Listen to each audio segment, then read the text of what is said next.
The glass doors of Everrise Enterprises gleamed beneath the morning sun.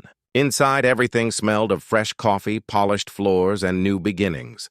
Employees rushed through the lobby, their shoes clicking like a symphony of ambition. In one corner, a young maid named Maria quietly mopped the marble floor. Her uniform was clean but faded, her hands rough from years of scrubbing. Yet she moved with a kind of grace, gentle, steady, invisible to most. Her hum was soft, a lullaby she once sang to her daughter before school. The silence broke when Mr. Grant, the company's CEO, stormed in. Tall, sharply dressed, eyes cold as steel. Behind him walked a tiny girl, about 6 years old, with a pink backpack and a ribbon in her hair. Lila, his daughter, followed close, clutching a stuffed bear. He was late for a meeting. His patience was thin. When Maria's mop bucket accidentally tipped and a few drops splashed near his polished shoes, the air froze. Grant's voice sliced through the lobby. Are you blind? Do you even know how to work? You've ruined my morning!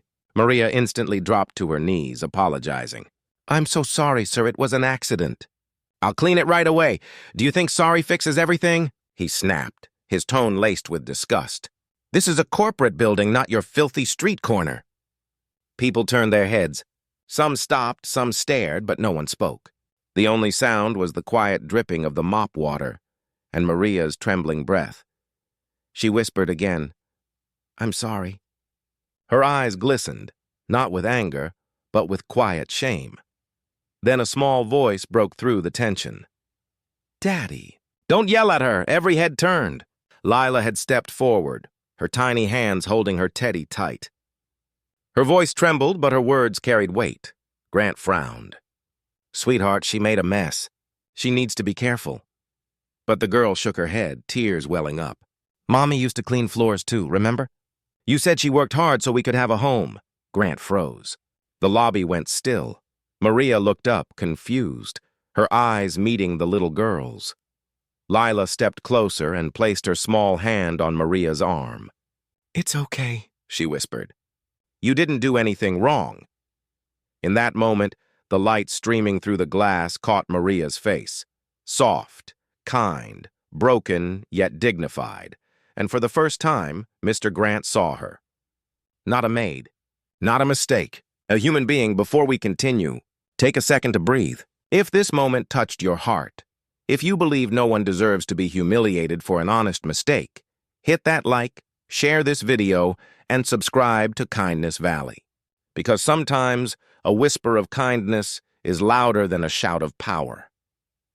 The next day, Mr. Grant called Maria to his office. She entered hesitantly, expecting to be fired. But instead of anger, there was silence and a warm cup of tea on the desk. I owe you an apology, he began softly.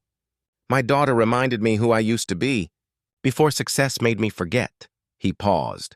You said you sing to your daughter every morning? Maria nodded, surprised. Yes, sir, it's what keeps her calm before school. He smiled faintly. Lila told me. She said you sing beautifully. He opened a drawer and handed her an envelope.